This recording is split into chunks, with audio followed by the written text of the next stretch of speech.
de informação mesmo, né, para o empresariado de forma geral, assim, né? É bem legal lá o canal dele, depois vocês dão uma olhada lá. Depois a gente coloca ele ali também O chat, né? no chat ali, Charles, para o pessoal acompanhar lá também, né? Ah, tá bom. Uhum. Vamos aguardando o pessoal entrar aí, e a gente faz essa... Al Freitas aí, ó. Meu Galvão preferido. Charles estava sumido, hein, Charles? Que bom te ver aí, meu amigo, né? E Espero aí, tá que joia? tudo na paz e você. Tudo tranquilo. Muito Boa bom. noite aí, pessoal. Seja bem-vindo todo mundo aí. Entrando aí. Gil, muito bem.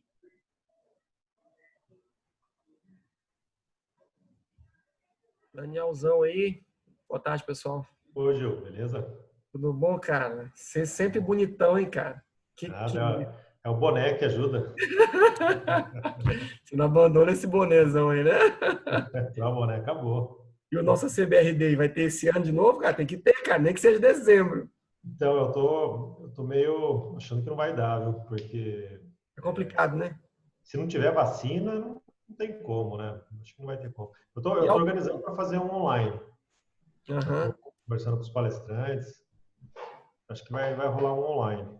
Bacana. Marcelo Ramos, meu amigo. Pessoal, boa tarde. Bem-vindo aí. Hoje tem bastante sulista aí, ó. Marco, Marcelo. Você também é do Sul, né, Gil? Sou do Sudeste, sou de São Paulo. Ah, muito bem. Dá para ver pelos casacos, né? É verdade.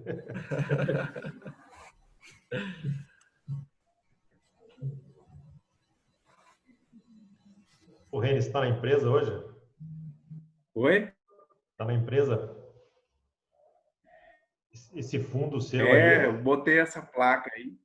Ah, chique. Chique. A Start Payment. Estamos tentando lutar aí no mercado, viu, Daniel? Mas eu vou te contar um negócio. Para Juninho, iniciante, o mercado está meio difícil, rapaz. Você não é iniciante em Estamos nada. ensaiando. Eu tive aí em Tatuí há 2 finais de semana, fui para um rancho aí comemorar o aniversário do meu menino. Eu quase liguei para você mandar o chopp lá, rapaz. Não, vou falasse comigo. Olha, não sei nem se pode falar isso, mas eu não estou ligando para esse negócio de quarentena, não, cara. Cansei. Eu tive que ir lá no Copper Valley, não é COP, né? Lá é tarde lá. Renato, na hora que puder, aí você fala que a gente vai iniciando aí. Me mande aí usuário e senha do YouTube lá. Eu te pedi lá Ah, eu não vi, não. Pedi lá no... Deixa eu te encaminhar. Ele tá conectando com o meu lá. Se você clicar lá em cima, lá tem a opção de trocar conta, não tem, não? Eu troquei, mas ele tá conectado com o meu, né? Então ele...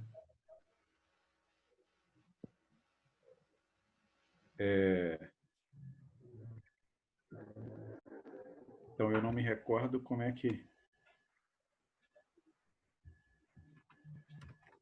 Deixa eu olhar aqui que eu já te falo.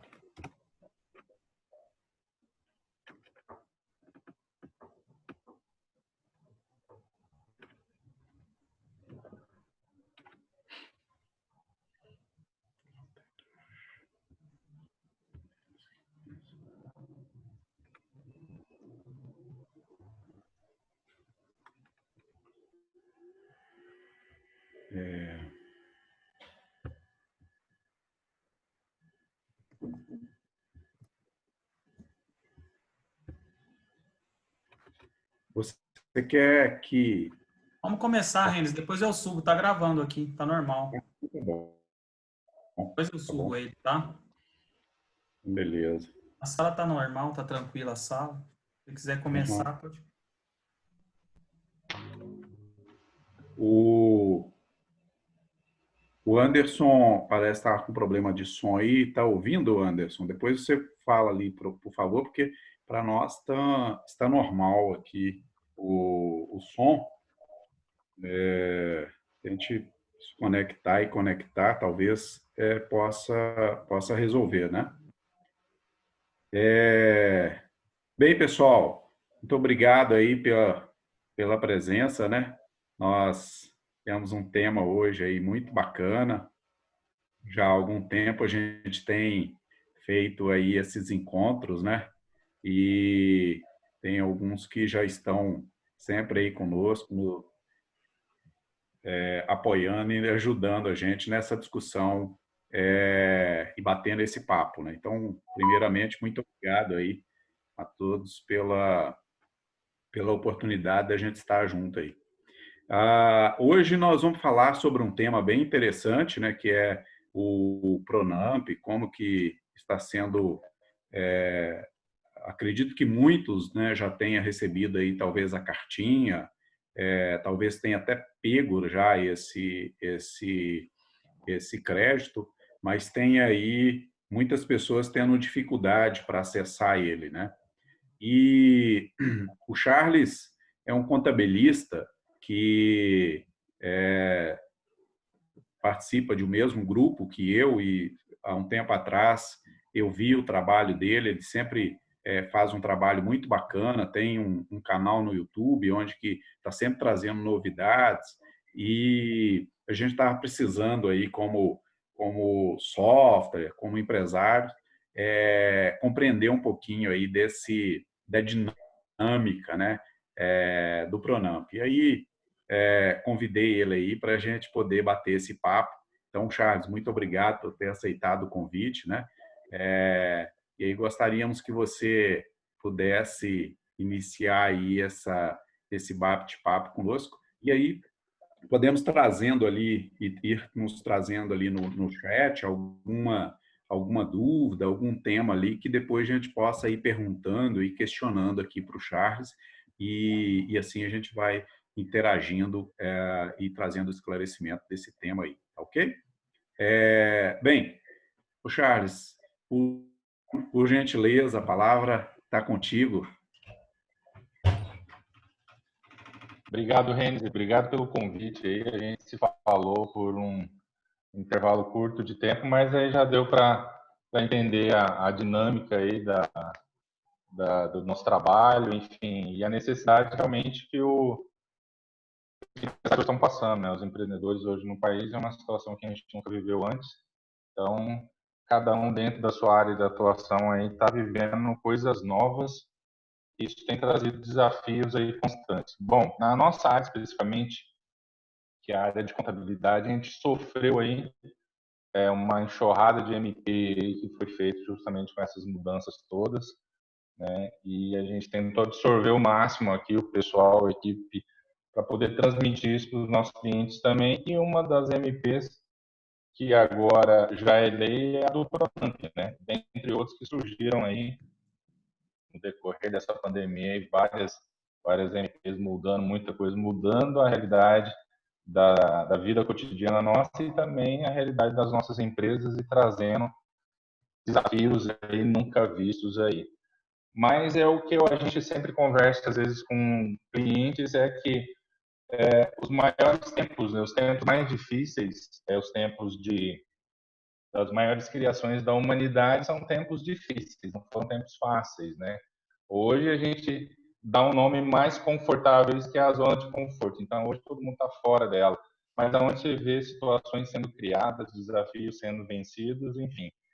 É nessa situação que o ser humano começa a ser mais criativo, né? Começa a produzir mais e agregar valor aí tanto para a sociedade. Bom, Renzi, você acha que a gente já começa explanando um pouquinho do Pronamp e aí depois a gente vai para o final nas perguntas, é isso, né? Isso, se você puder, nós temos acompanhado aí, inclusive até nos nossos grupos ali, que tem muitas pessoas que receberam a carta, mas encontram uma barreira ali no banco. Então, fique à vontade aí para poder explorar o tema e depois a gente tenta ali trazer alguns pontos ali, algumas dúvidas que temos encontrado. E aí, se você puder explorar. E, oportunamente, já que você comentou, entre outros temas, de repente, a gente pudesse fazer ali também um paralelo com alguma outra situação tributária ou fiscal que seja oportuno também, a gente aproveitando aí a sua presença. Claro, claro. Bom, eu vou começar a falar, então, vou explanar rápido. Eu acho que a gente já está vivendo, não sei que estágio que está cada empreendedor aí no Pronamp, se já pediu, já está no meio do processo ou está no final, enfim. Vou fazer um panorama geral e depois, nas perguntas, a gente provavelmente vai esclarecer muito mais, aí vai entender bem o processo aí, em qual fase cada um está. Bom, o Pronamp, na verdade, ele é uma linha de crédito do governo federal, né? Inicialmente, ele foi criado pelo fundo FGO, onde 85% desse fundo seria custeado pelo Estado e 15% pelos bancos. Então, agora é 100% fundo estatal. Então, não tem nada do banco. O banco é apenas um canal. Está dando umas picotadinhas aí no seu áudio? Tá. E, como eu estava falando, com relação ao fundo, agora ele é 100% estatal, né? Inicialmente ele estava sendo custeado 15% dos bancos e agora ele é 100% fundo estatal. Bom, os bancos agora eles são só um canal de repasse desse fundo ao empreendedor, né? Então, não há nenhuma participação dos bancos que eu tenho mais conhecimento, tá? Que é a Caixa Econômica e Banco do Brasil, tá? E também não há o porquê dos bancos financiar alguma parte, sendo que esse fundo é integral vindo do governo federal. Tá? A lei do Pronamp, eu vou passar ela rapidamente aqui, alguns pontos principais, tá? Eu não vou ler tudo isso aqui, eu vou pegar os pontos mais importantes aqui, que realmente vai trazer para o nosso cunho mais prático. Para conseguir a linha de crédito Pronamp, o que os bancos estão avaliando? Faturamento de 2019. É aquele faturamento fiscal. Você está no Simples Nacional, aquele faturamento que você declara no PGDAS. Você fala, não, mas o faturamento da empresa é muito maior que o fiscal. Inicialmente, os bancos estão olhando isso. Em conjunto com isso, a Receita está validando esse faturamento, essa receita, através de um hash code que vai lá no ambiente da Receita Federal no ECAC. Tá? Então, com essa validação, onde o empresário, o empreendedor, ele informa o faturamento através do PGDAS e Simples Nacional, ele valida juntamente com a Receita e alguns documentos a mais ali para poder realmente validar esse crédito. Tá? Inicialmente, Ricardo, vou falar um pouquinho mais da Caixa, tá? Depois a gente troca ideia dos outros bancos, mas da Caixa, alguns correntistas, clientes aqui do escritório, eles têm conta na Caixa e conta no Banco do Brasil. Tá? Nesses bancos estatais, automaticamente no site, inicialmente a Caixa está mais avançada nisso, né? Foi, acho, um dos primeiros bancos a conceder esse crédito aí do Pronamp. Tá? Então, você entra na página... Me permita, desculpa, tá picotando, tem hora que está ficando um pouquinho ilegível a compreensão.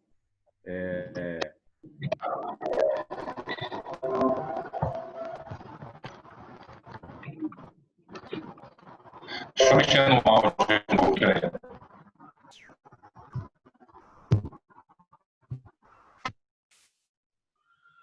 Alô, tá me vendo aí? Agora parece que ficou melhor. Tá. Então, vamos lá. Aí a Receita ela valida esse faturamento das empresas através de um hash code. Ela manda esse código e também onde a Receita vai confrontar o que o empresário, o que a empresa tem de faturamento com o que foi declarado. Tá? Qual que é a base para o empréstimo? É 30% desse faturamento de 2019, tá? Pode ser concedido como crédito. Um ponto interessante é que a lei também fala dos 50% sobre capital social. Mas os bancos não estão nem tocando muito nesse assunto. Pelo menos os bancos que eu tenho tido acesso, eles estão direcionando para o faturamento. Mas ali ela menciona ali um ou outro que for mais vantajoso. Então, em alguns casos, essa empresa pode ter vantagem em pegar um empréstimo pelo capital social. Claro que hoje a realidade hoje das empresas, a gente vê que geralmente as empresas têm um capital social muito baixo, pelo menos as micro e pequenas empresas, né? Então, isso não seria interessante. Há algumas exceções onde o capital social é um pouco mais alto, que pode ser interessante pegar pelo capital social no faturamento, tá? Mas, regra geral, está sendo 30% do faturamento de 2019, tá? Outra questão que a lei menciona é com relação a manter o pessoal, né? Manter os empregos. Bom, a lei ela direciona que no momento da contratação do crédito, você tem que manter o número de funcionários que você tem até o 60º mês da última parcela. Bom, a gente está falando aqui no prazo do Pronamp de 36, 60, vai para 38 meses, que você vai manter esse número de funcionários.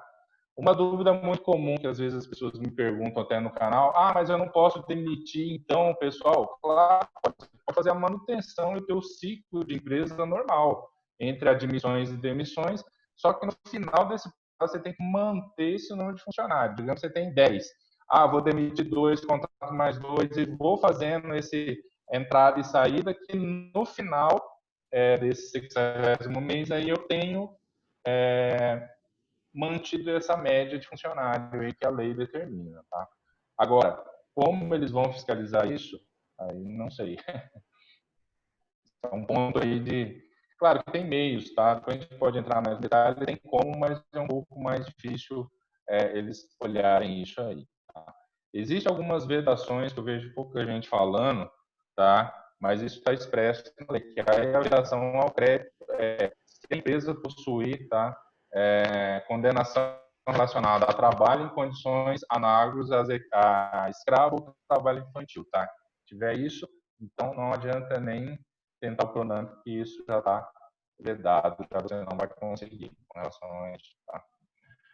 Ponto importante aqui também é com relação ao prazo, 36 meses, tá? Com 8 de carência. Essa carência, inicialmente, na lei, ela foi retirada pelo veto do presidente. E automaticamente isso depois foi colocado até pelos bancos, tá? Então essa carência ela existe na prática e está sendo praticada mesmo já nos contratos atuais. A taxa aqui é 1,25, tá? Com indexador da Selic.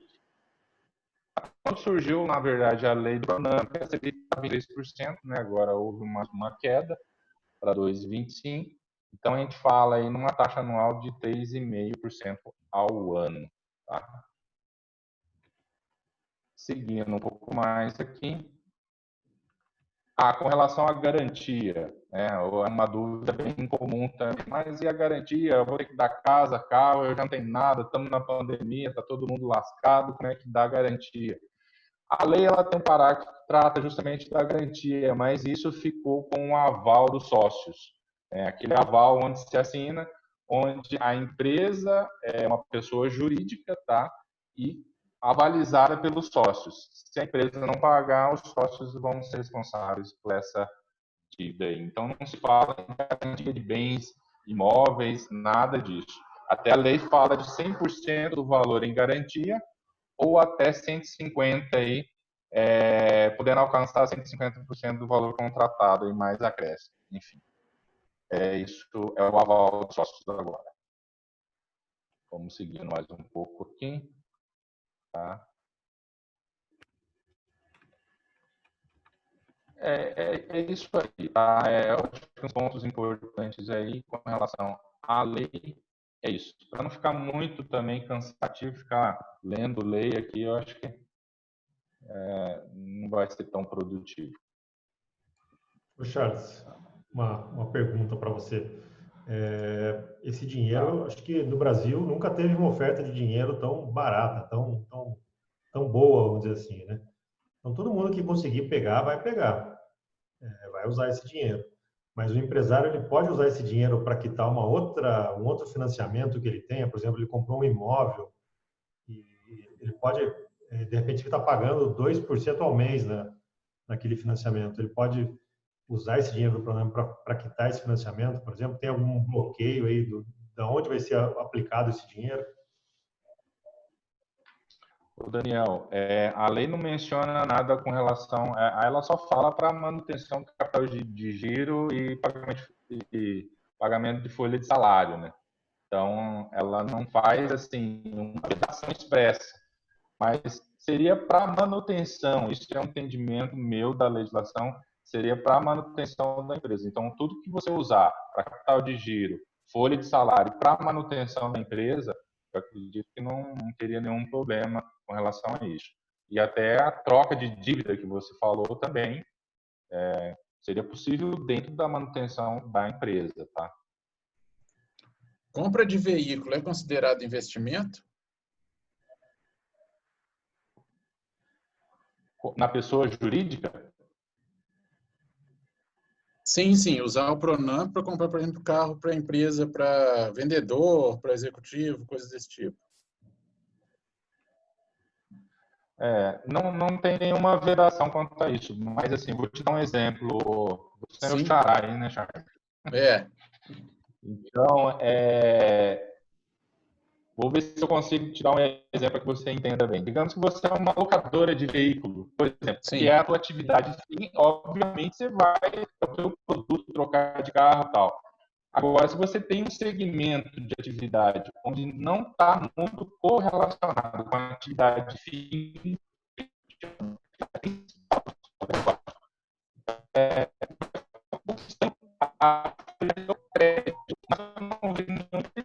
Ô, Charles, esse bem vai estar dentro da empresa. Mas isso, sim, pode falar ainda. desculpe, você podia repetir a frase aí? Não ficou embaralhada aí, tá? Ficou criptografada. Ah, tá. No final ali. Não, o que eu estava falando é com relação a utilizar a compra do bem, do veículo para a empresa. Se pode usar o crédito do Pronamp para compra de veículo. Bom, se estiver relacionado à atividade fim da empresa, não vejo nenhum problema. Tá? Se não estiver ainda assim, a lei não faz vedação a isso. Ela fala da manutenção de capital de giro, folha de salário e a sobrevivência da empresa. Tá? Claro que se a atividade fim é a atividade que sustenta a rotatividade da empresa, é interessante que esse recurso venha justamente suprir isso e não, digamos assim, uma atividade não essencial, uma atividade secundária, tá? Que perderia o sentido do fundo, justamente, que ele vem para socorrer a engrenagem principal da empresa, né? E não atividades secundárias. Então, só ficar atento para isso, tá? Na prática, vai ser praticamente impossível do governo rastrear isso, né? Porque o dinheiro cai em conta, né? Ele vai misturar com o dinheiro da própria empresa, assim. É muito difícil saber se você está comprando alguma coisa. Até o Marco Paulo colocou um comentário interessante aqui que eles vão olhar com muito maus olhos se você estiver usando esse dinheiro para pessoa física, né? O cara tá investindo em algo pessoal dele e não da empresa.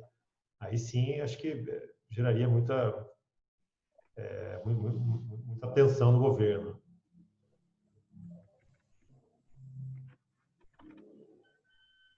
Daniel, tem essa situação que também é uma proibição da lei, justamente a distribuição de lucro ou de dividendos dentro da empresa. Então, a lei já menciona que há essa vedação na distribuição de lucro. Por exemplo, vamos pegar, você pega 100 mil do Pronamp e aí no final do exercício você tem 100 mil de lucro na sua empresa e você distribui. Então, na verdade, se a gente for parar para pensar, a sua empresa não teve 100 mil, zero. Esse 100 mil foi o recurso que veio injetado do Pronamp que fez ela ter esse resultado.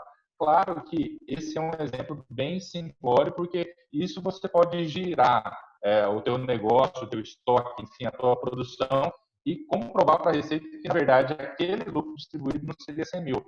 Mas muito cuidado. Então, você teria que ter uma sobra ali para distribuir com tranquilidade. Seria, não, eu tenho um lucro de 200 mil. Bom, então que seja 100 mil do recurso do Pronamp e os outros 100 mil eu vou distribuir para os sócios, que não é esse recurso, tá? Não casa a distribuição do recurso para os sócios, tá? Ficaria mais seguro, tá?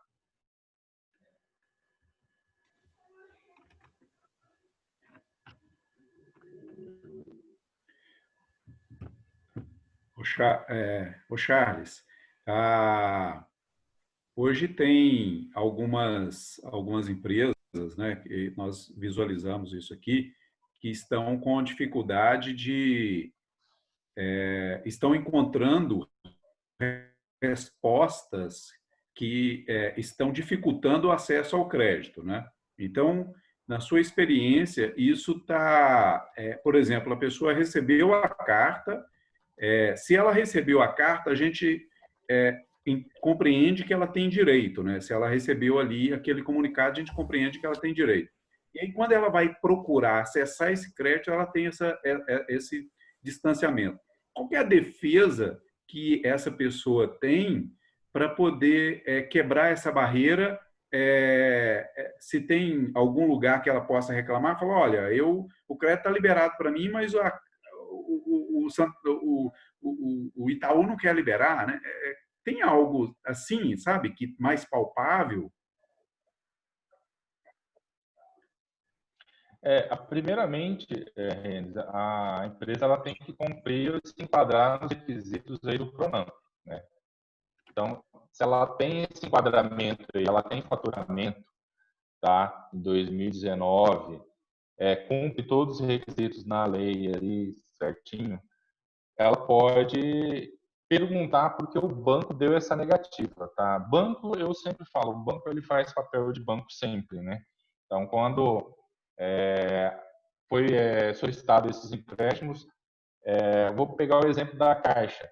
A Caixa cobrou uma TAC, né? A TAC, a tarifa de atualização ou TARC, tá? Não fazia nenhum sentido cobrar essa tarifa dessas pessoas que tentaram esse empréstimo.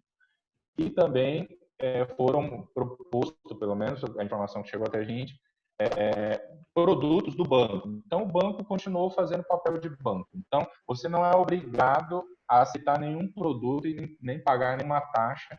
E o próprio IOF, a gente tem decreto federal também, nesse período de pandemia, que não se paga IOF. Quando você faz o custo efetivo lá no contrato que você assina, tem que ser realmente os 3,5. Tem que ser 1,25 mais o indexador da Selic. Mais nada. Tanto é que essa taxa, chamada de TAC, alguns conhecem como TARC também, a própria Caixa Econômica ela voltou atrás, ela tem um pronunciamento, ela voltou atrás, falou para os novos contratos, não vai cobrar mais essa taxa, e isso ficou muito feio para ela. E os contratos que já foram assinados serão devolvidas essas taxas, tá? Até o cliente, na hora que chegou lá, falou, poxa, eu vou ter que pagar essa taxa aqui. Ah, não tem jeito e tal. Porque, inicialmente, como a gente estava falando, o fundo é 100% federal. O banco não tem por que cobrar essa taxa, né? Ainda mais falando de um banco estatal como Caixa e Banco do Brasil, né? E eu não sei se os outros bancos privados aí, que estão um pouco mais atrás ali, em relação ao time, tá? Não atrás de nível de banco, não é isso? Atrás da linha de crédito. Não sei se eles estariam cobrando essa tarifa aí. Mas a Caixa até publicou no site oficial dela que realmente ela vai devolver e não vai cobrar mais isso. Bom, respondendo mais especificamente a sua pergunta, entender o porquê da negativa do banco. Às vezes o banco ele negativa por uma restrição, tanto na PJ ou na pessoa física. Aí você vai me perguntar, isso está expresso na lei? Não está expresso na lei nenhum. Aí alguns bancos, mas só que os bancos também não deixam isso muito claro, né? Por que da negativa? Então, o empreendedor que teve essa negativa, ele tem que pedir qual o motivo que foi negado esse crédito. tá? Para depois ser apurado. Ah, não, faltou informar a PGDA, faltou o código da Receita, faltou documentação, faltou imposto de renda do sócio, faltou isso, faltou aquilo, mas o banco tem que especificar por que foi negado esse crédito a essa empresa que está pleiteando o Pronamp. E não pode vir com uma conversa muito vaga, né? Ah, não, o crédito ainda não chegou, é as histórias que a gente ouve, que chega para a gente. Ah, não está liberado, o gerente nem sabe disso. Ah, não chegou aqui ainda. Ah, ou até alguns casos que chegaram já, não, o crédito já acabou, essa linha já acabou. E eu olhei agora na matéria aqui da Caixa, também no site, a Caixa fez, ela falou que já ultrapassa 5 bilhões de crédito às microempresas e as empresas de pequeno porte nas suas linhas de crédito liberado. Então, esse fundo ele vai para uma outra fase, né? A fase inicial que ele começou foi com as MEs, com as microempresas, ele parte agora para as empresas de pequeno porte.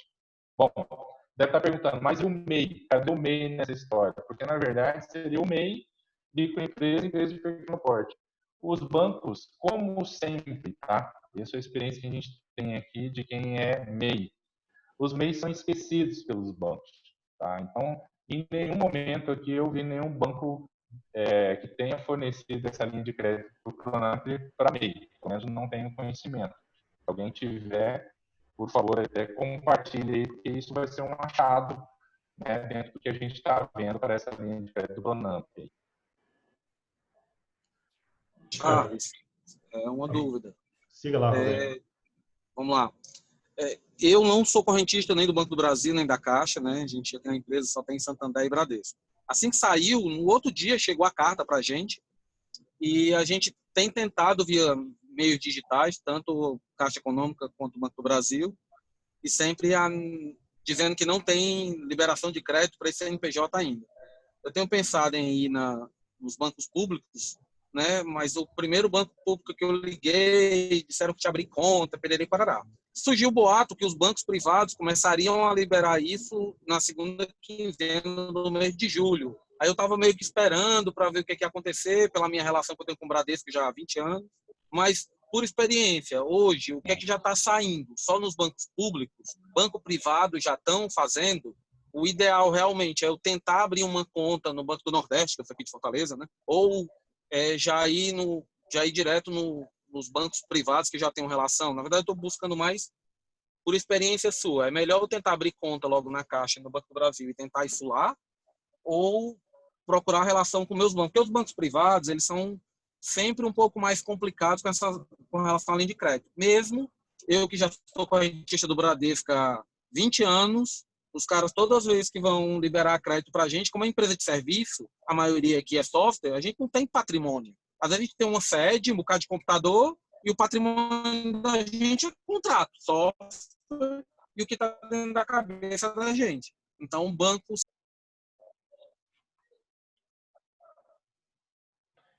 Roberto, mas banco, como você fala, banco faz papel de banco, né? Agora, vai depender muito do seu time aí, tá? De recurso do seu fluxo de caixa, porque a informação que a gente tem que iniciaram primeiramente a Caixa, Banco do Brasil, parece que Itaú também está um dos primeiros privados que a gente tem notícia, já está bem avançado, mas a ideia é que os próximos bancos também venham a entrar na linha de crédito do Pronamp. Só que a lei ela diz o seguinte: o banco deve aderir. Então, só essa frasezinha aqui, ela me chama um pouco a atenção, porque o banco ele tem que fazer essa adesão a esse crédito e passar a linha de crédito. O banco fala, não, eu não quero. O banco não é obrigado a fazer, né? Então, por isso que eu acho que nem todos os bancos que estão citados na lei do Pronamp vão aderir a esse crédito. Claro, só se ele vê alguma oportunidade para o negócio dele de estar fornecendo para os clientes dele essa linha de crédito, né? Se não, talvez algum banco não ache interessante aderir ao crédito. Bom, aí você fala, mas será que eu devo esperar? Eu vou para os bancos que já estão oferecendo crédito. Bom, o teu fluxo de caixa vai direcionar isso. Se você acha que tem um bom relacionamento com o seu banco e o teu gerente fala, não, a gente vai ter essa linha de crédito, então talvez seja interessante você esperar, porque você já está dentro da casa. Aí você vai ter já tem um relacionamento com o seu banco. Agora, você acha que o banco não vai aderir, o seu gerente não sabe, não está te dando todo esse suporte, você realmente precisa desse recurso, talvez seja uma opção ir para um desses bancos que já estão operando. Claro que, volto a falar, o banco vai fazer sempre o papel de banco. Ele vai querer que você abra uma conta, ele vai te empurrar produto, enfim. Aí é a situação que a gente está sujeito quando entra dentro de um banco desse. Acho que a conta é básica, até como que você vai receber o recurso, né, se você não tem uma conta no banco que você está pleiteando o recurso. Então, a conta, eu digo que é essencial, não tem como você entrar no banco e pedir um recurso que não tem, onde que ele vai depositar esse recurso, é na conta desse banco. Né? Obrigado. Eu também tenho uma pergunta para fazer. Se você falou que o governo ia bancar 100% do crédito, por que os bancos, então, vão fazer uma análise própria deles e não deixar isso aí para o próprio governo fazer essa análise de crédito?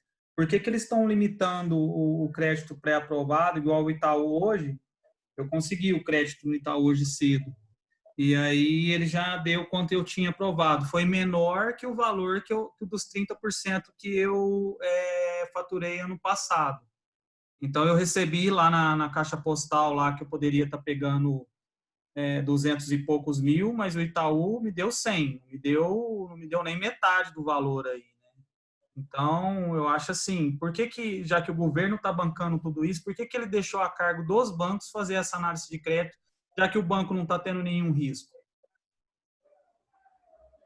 Não, Renato, uma excelente pergunta, muito boa essa pergunta, nem sei se eu vou ter resposta completa para ela, mas eu vou tentar aqui. O que acontece? O banco é um canal, né? O governo federal, ele usou, né? Está usando tanto os bancos estatais, Caixa Econômica e Banco do Brasil, e abriu para adesão aos bancos privados, né? Para a gente entender a sistemática ali, o governo não tem um banco bom se tivesse, né? Vamos jogar a ideia que se tivesse um banco federal, né? Onde não tem nada disso, mas quando você entra em qualquer banco, mesmo sendo ele estatal, ele vai custodiar, talvez essa é a palavra, ele vai custodiar esse crédito mesmo que não seja dele. Por quê? Grande parte da própria operação do banco não é dinheiro próprio dele. Ele faz esse papel de custódia do dinheiro. Né? Dinheiro que ele pega emprestado correntista, ele trabalha, enfim.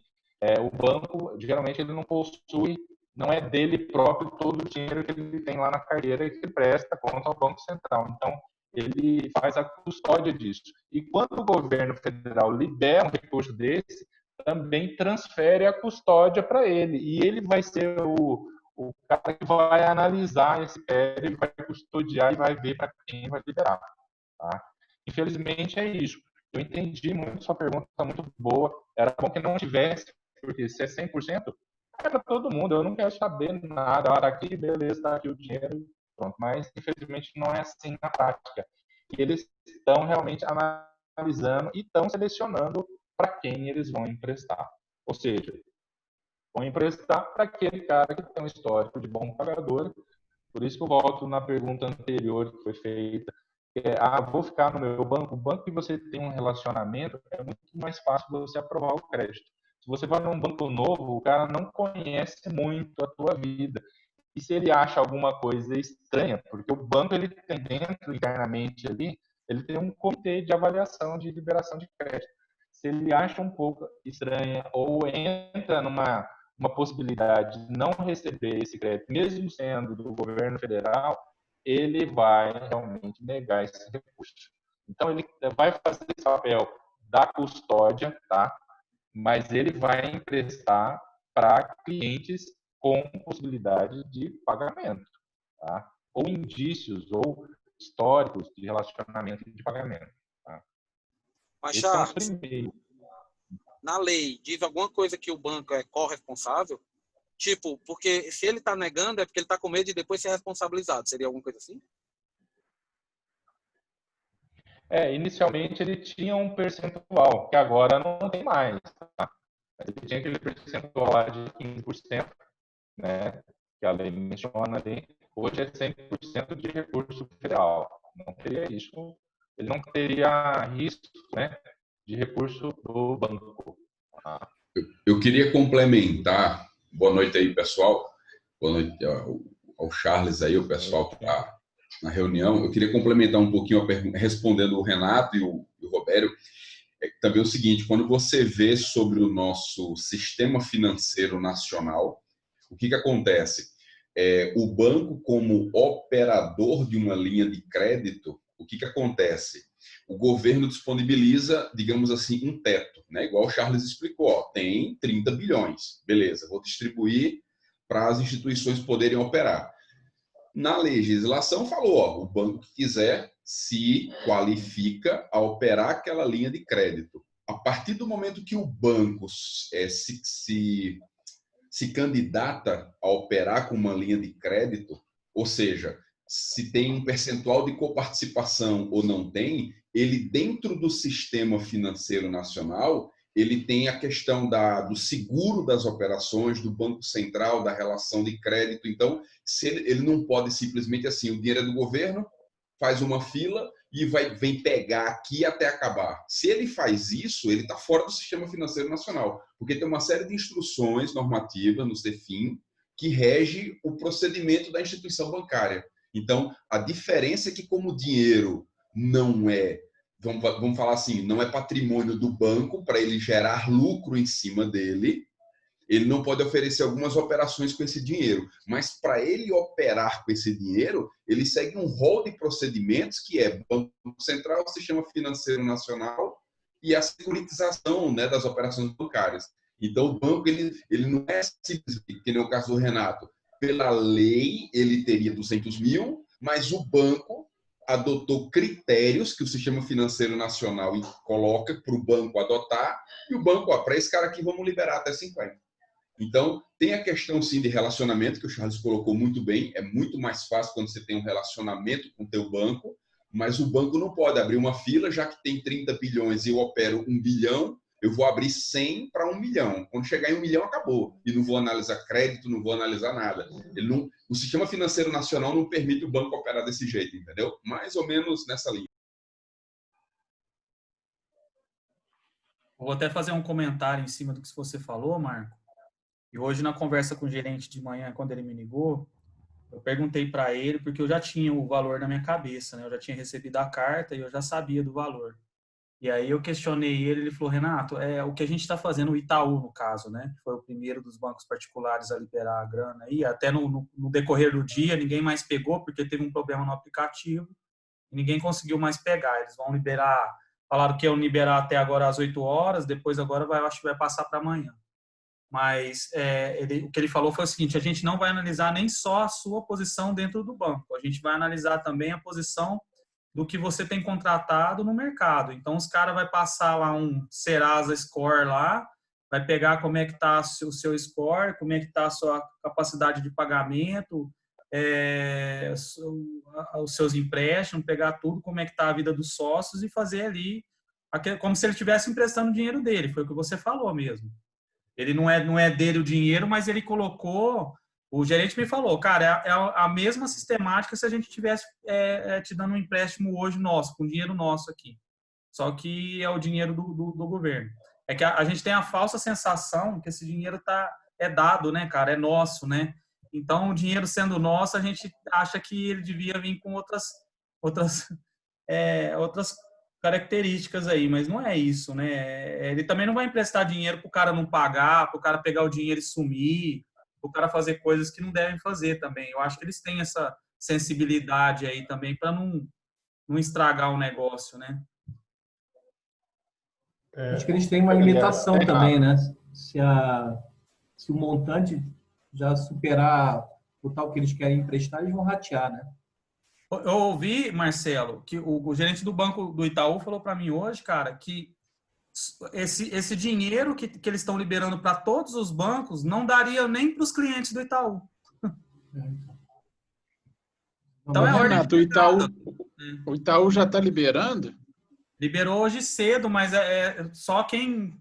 Foram os primeiros mesmo. Como ele me ligou às 5h30 da tarde, 7h30 da manhã, Eu já fui lá na hora e consegui, mas depois, a partir das 8, ninguém conseguiu mais. Aí foi até o final do dia. Eles falaram que até as 8 ia consertar o problema no aplicativo, mas eu tenho uns amigos aqui que eu mandei para eles falaram, Renato, eu ainda não consegui.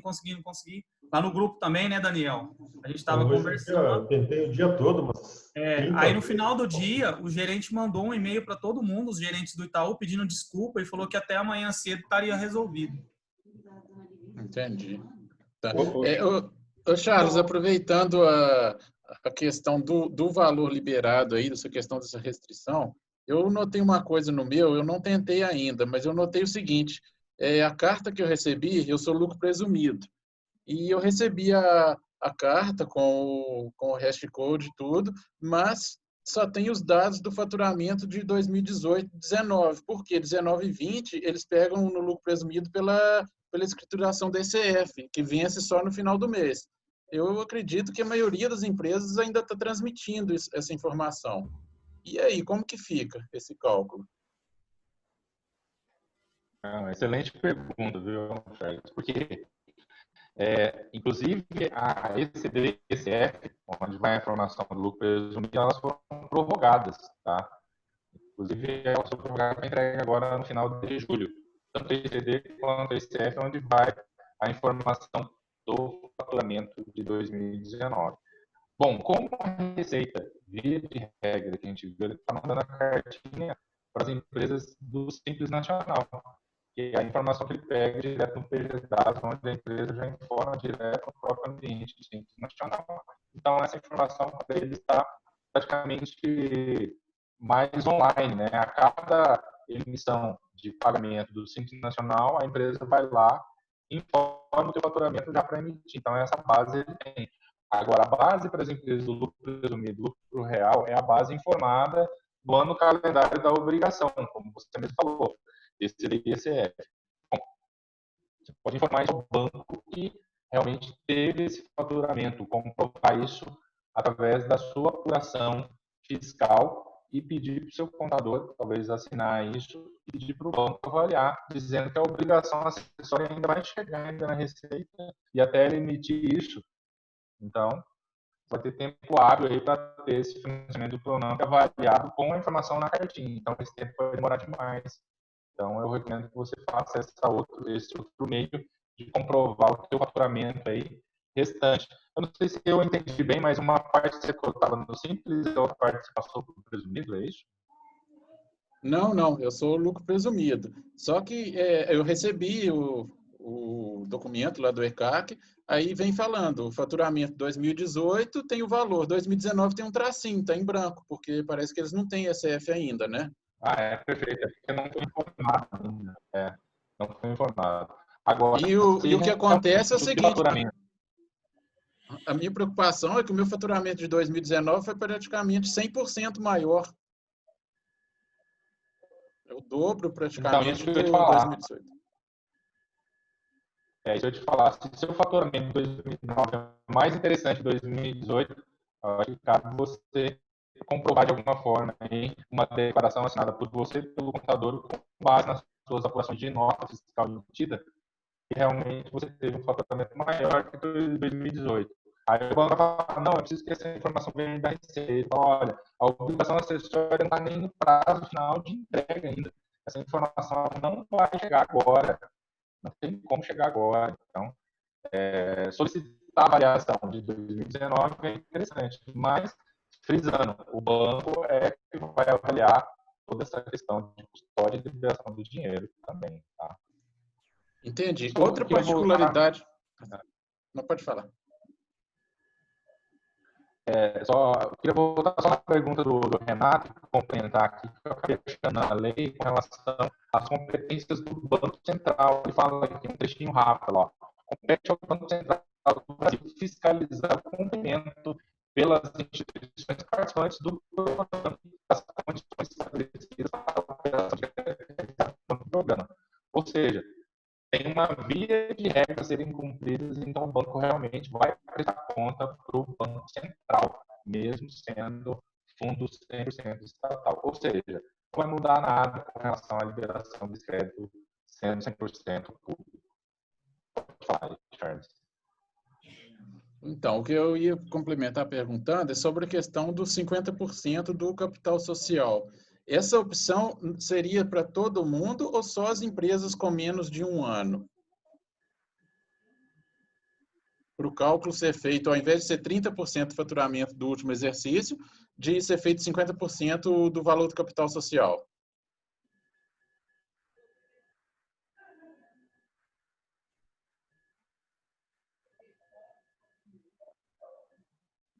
Não sei se ele... Cortou um pouquinho, deixa eu ver se eu entendi. Então, o que eu perguntei foi se, no caso do cálculo ser feito por 50% do capital social da empresa, se pode ser utilizado para todas as empresas ou se é só para as empresas que têm menos de 1 ano.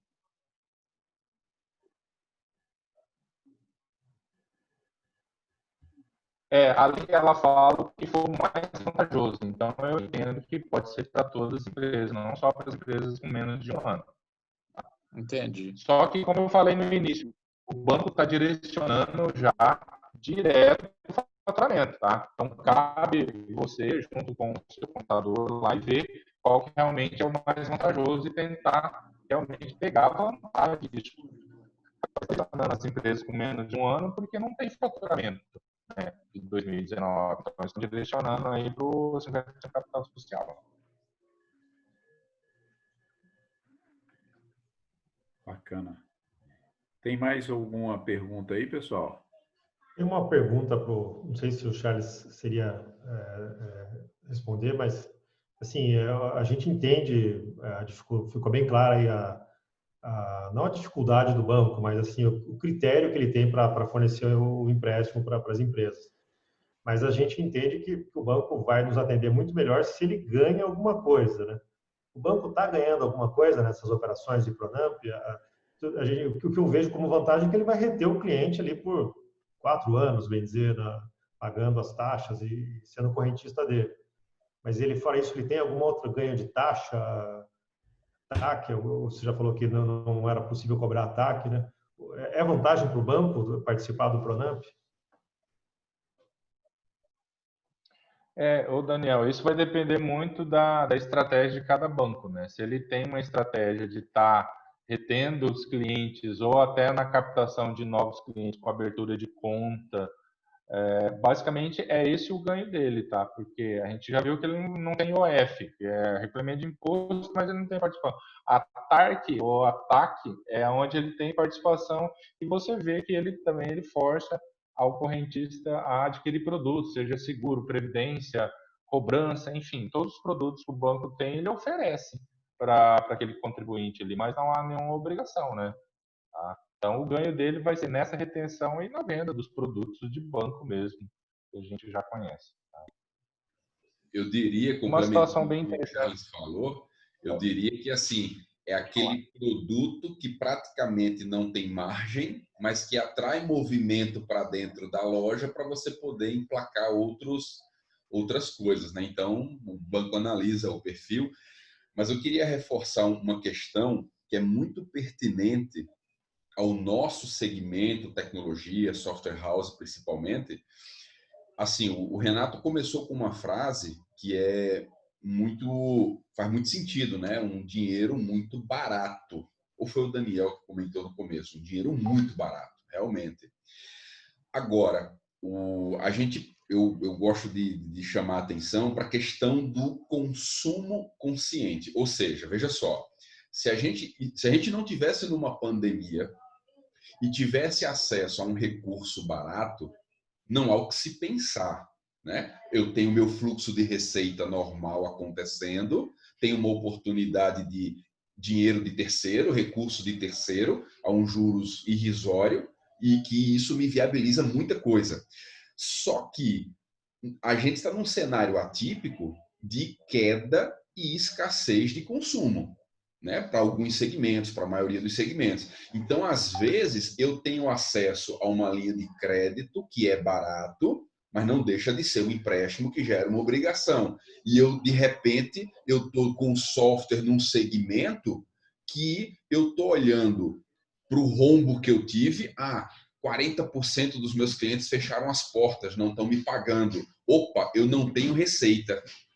Aí eu estou sendo imediatista com o dinheiro barato, que me resolve esse mês, me resolve 2 meses, mas gerou uma obrigação a pagar aí para frente e que eu não tenho certeza da receita porque eu estou numa situação de pandemia, de queda de receita, de cliente de porta fechada. Então, assim, não é uma questão de demagogia, mas merece observar a questão de que você está acessando um recurso que você vai ter que pagar e que, dependendo do segmento da sua software house, você não está tendo receita. E nem vai ter tão cedo, dependendo do segmento que você atende. Fácil é um monte de empresa que fechou as portas, não está pagando licença de software. Aí sim, mais do que nunca, poxa, chegar junto ao seu contador e fazer um mínimo de um planejamento assim, cara, qual é a minha condição de pegar esse crédito? Analisa meus números comigo aqui, acho que merece pelo menos um estalo aí, porque tem essa situação atípica, né? Você está tendo acesso a um recurso que vai ter que pagar, mas não tem uma situação normal de receita. E vai ter que pagar.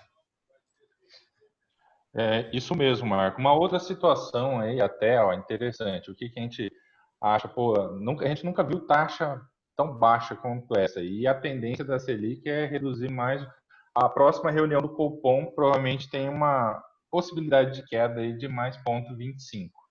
Então, e até o final do ano, alguns especialistas, tá, falam da queda da Selic chegar a 0. Eu não sei, eu não acredito muito, mas ela pode, até o final do ano, sofrer mais quedas. Bom, eu até abri aqui no Banco Central para olhar o que era a Selic há 4 anos atrás.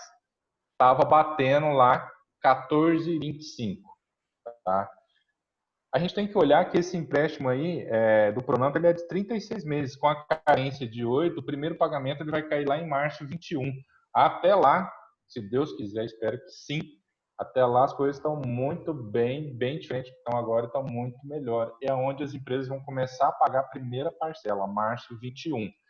Agora, se a economia, vamos pensar um pouco aqui, se a economia começar a aquecer nos próximos anos, a gente começar a subir uma linha crescente aí com relação ao crescimento do PIB e tudo mais, o Brasil está indo bem, e automaticamente, qual que vai ser o freio da economia? Aumentar a taxa de juros de novo, a Selic começa a subir. Se a Selic começar a subir, você não pode esquecer que ele é o indexador do teu Pronamp, que hoje é de graça, mas daqui a algum tempo ele pode ficar muito caro. Então, digamos, passou 1 ano, 2 ou 2 anos e meio, começou a disparar a Selic, ele fica um indexador muito caro. Se ele começar a entrar numa linha crescente, é hora de você quitar esse Pronamp aí e largar a mão, porque o indexador ele pode disparar. Aí vai virar um crédito muito caro, tá? Não sei se eu consegui ilustrar bem essa ideia, porque quando a gente volta 4 anos atrás, parece muito tempo, mas estava ali já. E a gente estava com Selic a 4,25.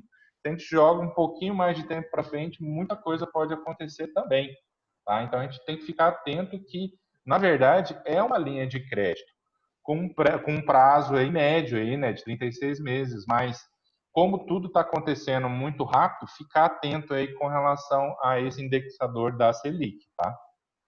Ô Charles, mas aí eu tenho um comentário a fazer, porque assim, tudo indica que eu acho que é um movimento que não tem mais volta. Eu acho que o Brasil não comporta mais taxa de juros a 9%, 10%, 7%, 8%, sei lá.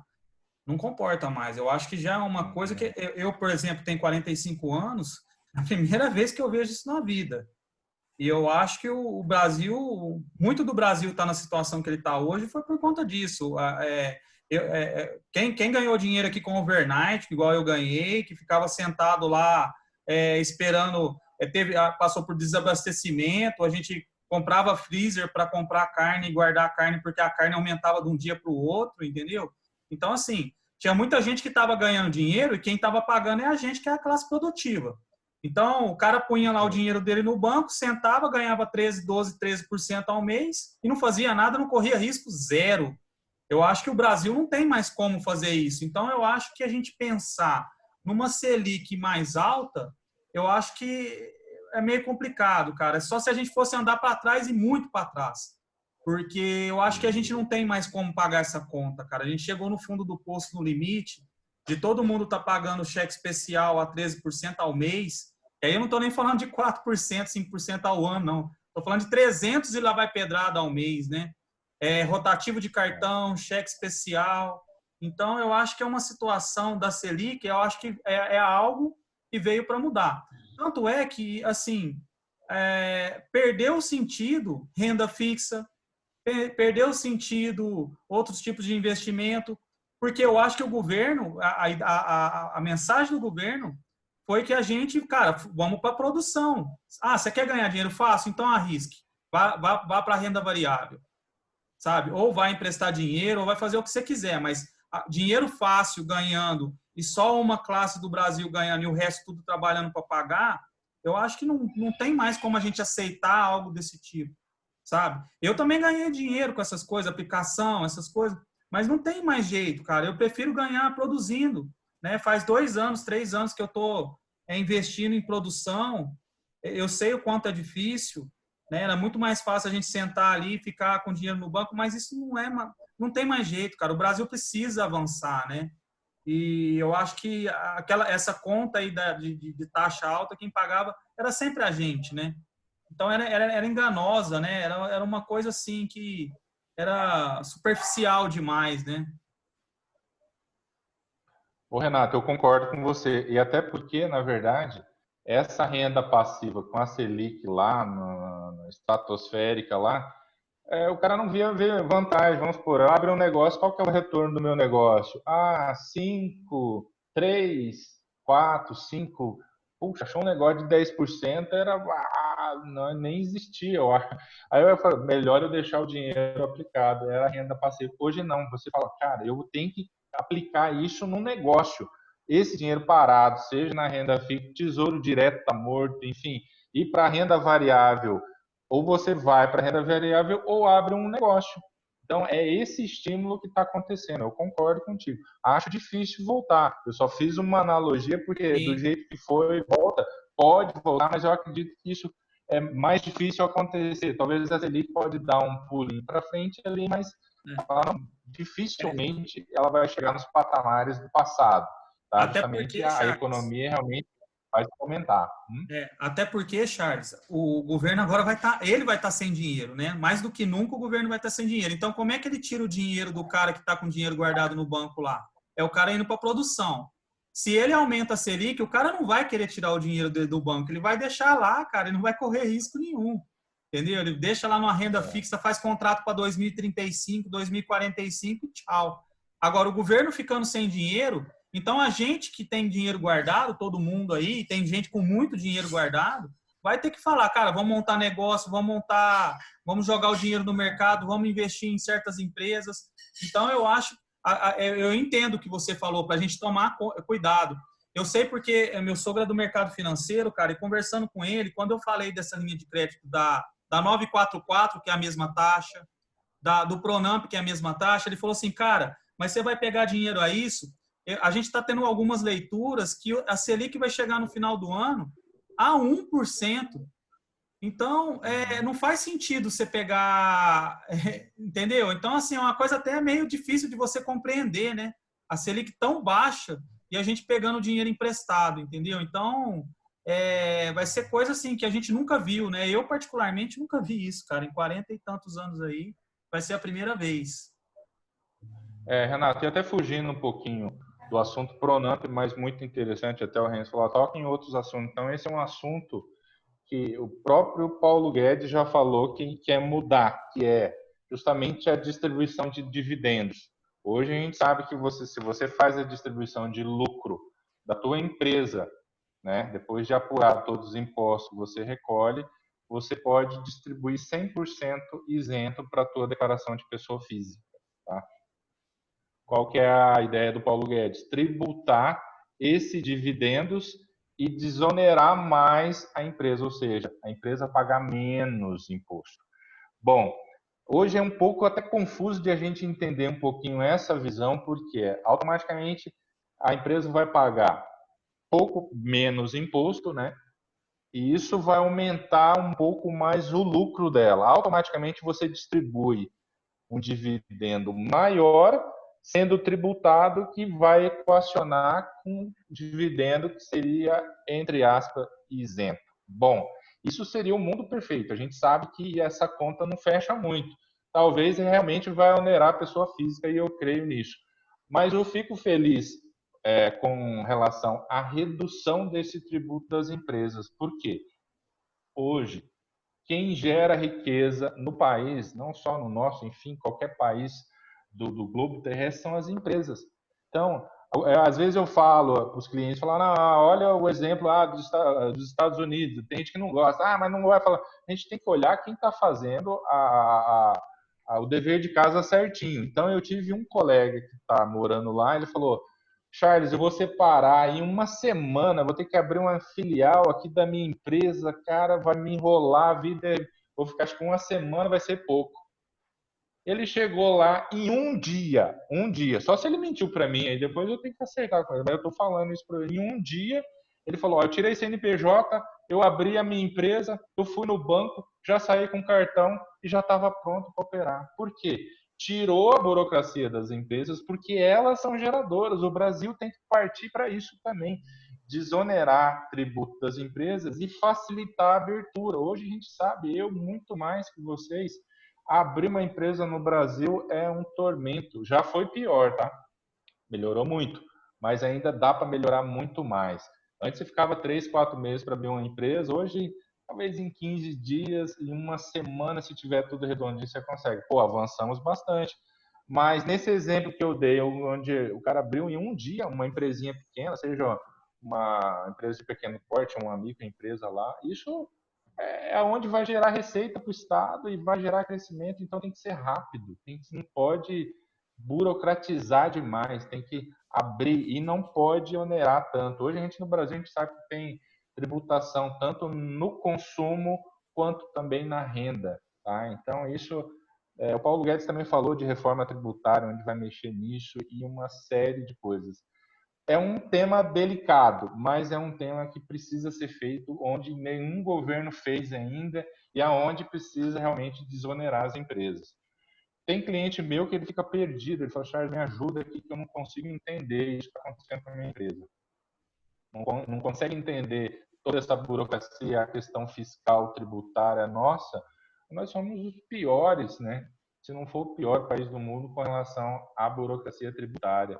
Até para gente que está na área, a minha rotina, eu chego no escritório, faço uma leitura das mudanças que aconteceu no dia anterior, para depois começar a trabalhar. Porque se meu cliente pegar e me ligar, aí ele vai falar, olha, aconteceu tal coisa. Ah, não, mas tal coisa eu já consegui ver. E eu não consigo olhar tudo, eu olho os pontos principais.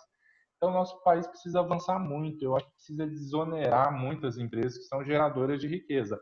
Voltando e pegando o gancho do que a gente estava falando, Renato, e pegando a questão do Pronamp também. As empresas têm que... o governo tem que incentivar o investimento mesmo, né? Vai ser o próprio empresário enxergar que é mais vantajoso investir no negócio, fazer o giro societário ali, gerando emprego, gerando renda, gerando impostos justos, mas gerando e tendo ganho também nisso. Eu acho que esse seria o caminho ideal, né? O Charles, aproveitando essa linha de raciocínio, nós estamos num momento de muita tensão, né?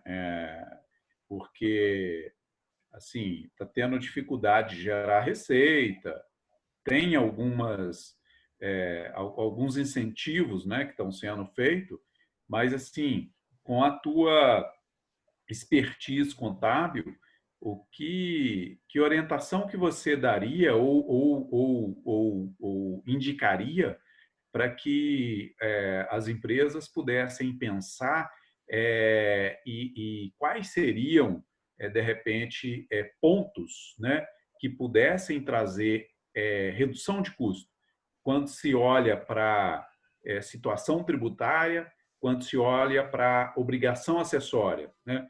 Você olha, pessoal, né, de repente tem ali alguma oportunidade que o empresário nesse momento ele pode encontrar para impactar menos, né, a sua situação. Pela sua expertise, se há, né, é claro, algo nesse sentido e que possa ser, de repente, explorado, né?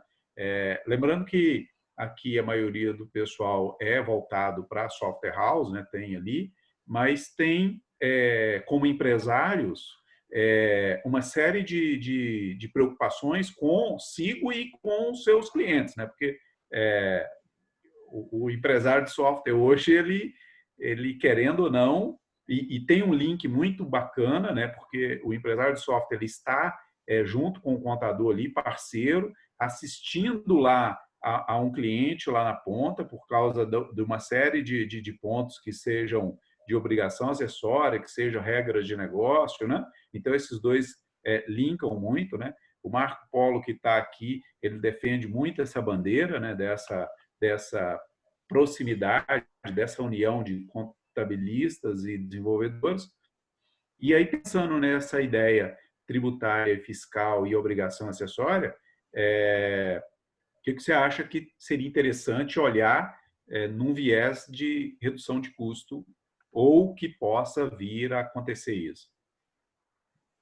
Uma coisa que dá para fazer já de pronto, e alguns clientes têm feito aqui já, digamos que vamos pegar ali o porte, por exemplo. Eu estou no lucro presumido ou no lucro real, né? E o segmento do meu negócio, ele estagnou de uma forma imensa ali, onde nesses dois regimes, onde você tem maior obrigação acessória, tá? E também fiscal, tributária. Se você vê ou não enxergar uma possibilidade de retomada tão rápida para o teu segmento, nem sei se vai se aplicar a software house, mas qualquer um segmento, você tem que retrair. Eu acho que é um momento de retrair. Eu estou no presumido, estou no real, volta para o simples. Então é um momento até de retração em alguns casos para você enxugar ali tanto a parte de obrigação acessória quanto a parte tributária, enfim, bases legais, mas isso precisa ser estudado junto com o seu contador. Ele é o detentor dessa informação. Você tem a visão mais macro e comercial do teu negócio e mais de mercado. Às vezes, o contador não tem tanto, mas essa realidade está mudando, porque eu estou me inserindo também nos negócios dos meus clientes, eu tenho também visão junto com eles nisso. Mas você traz um maior detalhe a visão que está acontecendo para que ele te ajude nessa tomada de decisão e às vezes seja um momento até de dar alguns passos para trás, por que não? Às vezes um retrocesso, assim que a gente chama, mas é ruim, mas é um retrocesso de sobrevivência até para o teu negócio. Porque às vezes se você está tomando estratégias erradas, a tua empresa pode chegar ao ponto de não conseguir se sustentar no patamar que ela está hoje, justamente por uma situação muito básica. É receita, é venda, é a circulação de caixa e capital de giro na sua empresa. Então, você precisa analisar isso. Qual momento eu estou? Quanto eu tenho de fluxo? Quanto eu aguento nisso? Aonde que é minha faixa vermelha ali? Cheguei aqui, não aconteceu, eu vou ter que voltar. Você tem que ter algumas estratégias prontas aí, que o contador vai te ajudar muito a você retrair isso aí para poder sobreviver, pelo menos nesse momento. Tá? Seria uma das opções. O Marcos estava comentando, né? A estratégia toda de você entender que às vezes é melhor recuar mesmo. Recuar, reduzir, assumir a queda, né? Ao invés de só contrair mais um financiamento, no caso. É que às vezes pessoas que precisam, empresas ou pessoas que precisam de financiamento, é porque já estão no emergencial de sobrevivência mesmo, né? Que também pode ser o seu caso. Mas, deixar um pouco a corda frouxa, né, é perigoso também. Né? Talvez a medida seja de entender que o mercado está mudando, os clientes estão ficando mais escassos e está mais competitivo, né? Por outro, todo mundo está baixando o preço, tentando manter, né, o cliente ao custo maior, e isso não dá para ficar subsidiando, na verdade. Eu vou dar um exemplo, Marcelo, até do que você falou, o que eu fiz na questão do Pronamp? Eu dei uma reforçada no caixa da empresa. Eu fiz três, na verdade, foram três reforços no caixa da empresa que eu fiz. Eu fiz um com o capital de giro do banco, fiz um com a Lei 944 e agora vou fazer uma com o Pronamp. Eu gastei o dinheiro? Não. Esse dinheiro está guardado, está no caixa da empresa. E o que eu vou fazer? Qual que é a leitura que eu fiz? Um dinheiro do Pronamp com uma taxa Selic, ela caindo ainda mais até o final do ano, mais 1,25, né, que é o caso, ele é um dinheiro que, se você não usar, você paga ele brincando com o dinheiro que está lá e põe só mais um pouco em cima, porque não tem IOF, não tem taxa, não tem nada. Então, a taxa é tão pequena ao ano, você pode quitar ele em qualquer momento colocando só um pouquinho a mais do que você pegou, né? Daí um ano. E você tem aí 8 meses, 6 meses de carência, né? Depende do banco aí. O Itaú lançou com 6 meses de carência hoje. Então, por que eu peguei? Você vai falar, não, é para a gente investir, gastar? Não, para reforçar a caixa, porque a leitura que eu fiz foi do seguinte: a gente não sabe o que a gente vai enfrentar nos próximos 3, 4, 5, 6 meses para frente. Possa ser que o mercado ele dê uma derretida maior do que ele deu agora, porque essa retomada, tem muita gente investindo e gastando dinheiro para melhorar, esperando a retomada que não vem. Uma hora o pessoal vai perder o fôlego. Vai perder o fôlego e aí não vai ter como pagar as contas. Aí vai ter inadimplência, a inadimplência aumenta, passa a vender menos, cliente passa a cancelar mais, e a gente precisa estar preparado para isso. Então, eu pensei mais nisso, né? Eu fiz as contas lá e falei, cara, se eu pego aqui, vamos supor, 100 mil, e tem que pagar esses 100 mil daqui 6 meses, eu vou ter que pagar um ágio muito pequeno por conta da Selic baixa daqui 6 meses. Então, só que depende daquilo que o Marco estava falando, da educação da gente. Não vou comprar carro, não vou investir, não vou comprar mais computadores, eu vou deixar a empresa fazer isso. Eu acho que é o momento da gente guardar a caixa, porque a gente não sabe o dia da manhã. Aí talvez a gente tenha que fazer demissão, aí tem que fazer acerto com o funcionário, aí o caixa não fecha, precisa ir ali fazer um ajuste. Então, eu acho que é um dinheiro muito bom, desde que ele seja, né, usado com muita sabedoria ali. Porque o juros é muito pequeno, cara. 3% ao ano, aí 3 e poucos por cento ao ano é muito pouco, né? A gente está falando aí se você dividir por 12, é uma coisa absurda, né? Porque foi o que eu falei logo lá atrás. A gente nunca viu isso na vida, né? Eu acho que foi a primeira vez que pegar um dinheiro no Itaú, mesmo que não seja do Itaú, a uma taxa dessa ao ano, é uma coisa... Né? Para quem já pegava sorrindo uma taxa de um dinheiro do BNDES 1% ao mês, 12% ao ano já era bom, imagina isso aí ao ano, cara. É uma coisa assim de outro mundo, né? Essa taxa, pra você ter ideia, Renata, dá 0,29 ao mês. A gente nunca viu isso, né?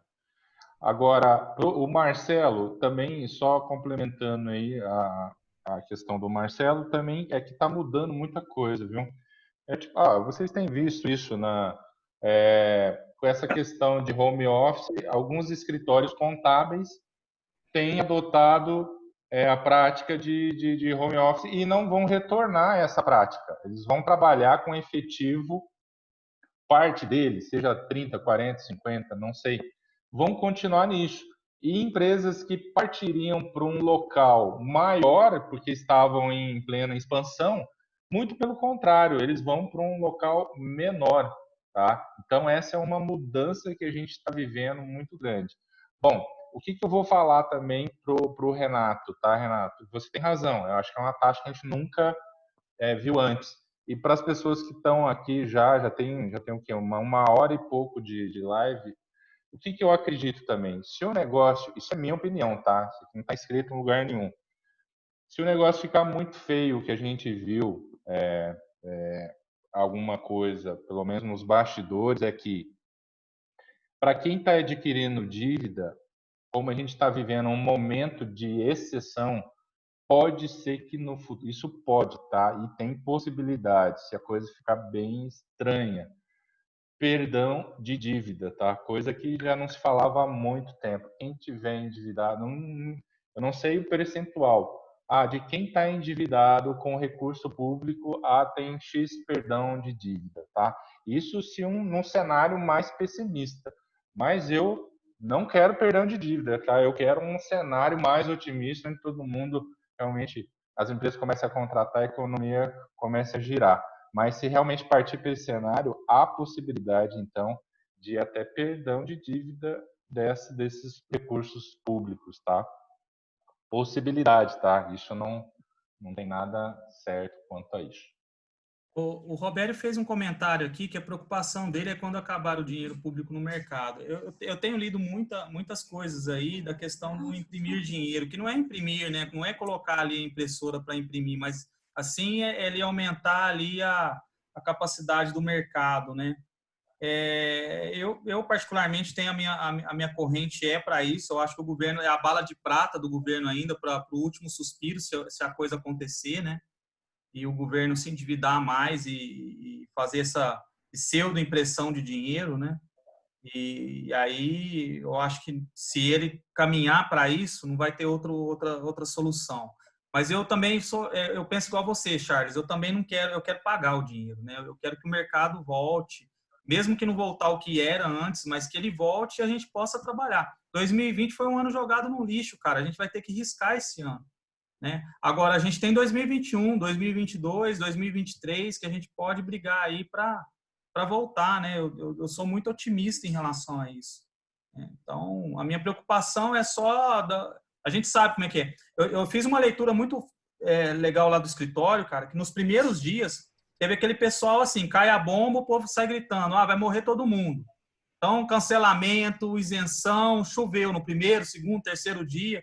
O cara estava cheio do dinheiro, não tinha nem problema ainda de venda ainda, mas já queria que você isentasse. Depois o negócio foi se assentando, né? Aí você vê que as coisas vão se ajeitando e elas vão voltando ao normal naturalmente, né? Não adianta a gente querer também fazer uma leitura muito extensa, porque é muita coisa nova que está acontecendo, né? O mercado também, os bancos todos eles fecharam a torneira, todos. Não teve um banco que ele não quis trazer o problema para dentro do banco, e é claro que se ele sabe, se ele traz também, aí a coisa ia ficar pior, né?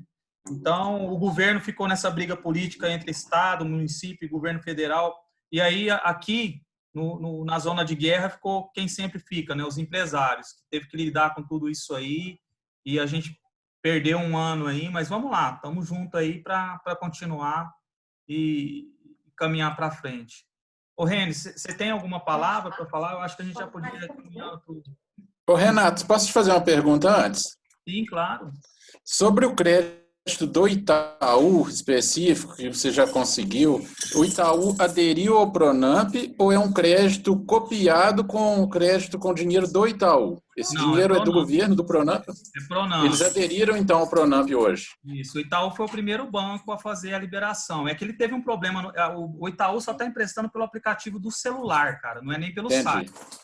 Né? Então, o que acontece? Teve um problema no aplicativo que ia soltar um botão novo lá, esse botão saiu e, de repente, não voltou, e aí ninguém conseguiu pegar mais. O que os gerentes estão falando, os gerentes saíram ligando para todo mundo que já tinha feito o pedido, né, para eles, e aí o que os gerentes informaram é que amanhã isso aí tá regularizado, né? Teve gente que ficou o dia todo. A instrução dos gerentes era de você ficar o dia todo ali tentando. Então, tem amigo que ficou o dia inteiro ali. Entrava, saía, entrava, saía, entrava, saía para ver se aparecia esse botão. Mas o banco, se eu não me engano, o Itaú tem quase 4 bilhões para emprestar aí. Então, é um dinheiro que o Banco do Brasil tinha esse valor, eu acho, mais ou menos igual também, e acabou em 2 dias. Então, o que eu posso te falar é para você procurar o banco o mais rápido possível, se você quiser ir lá e tentar. Só que eu acho que esse dinheiro, Charles, ele vai vir para o Bradesco, para o Santander também, entendeu? É que o Itaú, ele já se adiantou ali, mas eu acho que o governo vai soltar para outros bancos também, entendeu? Não é justo, cara, você ter que sair do seu Bradesco e ir para o Itaú e abrir uma conta lá com os outros bancos, entendeu? Eu não acho justo isso. O primeiro empréstimo que eu estou fazendo igual a você. O primeiro empréstimo que eu peguei no Bradesco eu não precisava, mas eu fiz para ficar como caixa na empresa. né, tá lá guardadinho, e o Pronamp também eu iria fazer para ficar como caixa na empresa. Você pegou o primeiro no Itaú também, é só para entender se os bancos vão entender como segunda linha de crédito. Cara, eu tô com medo de pedir ao Bradesco, que o Bradesco diz, não, você já te pegou um dinheiro aqui, você quer outro para quê?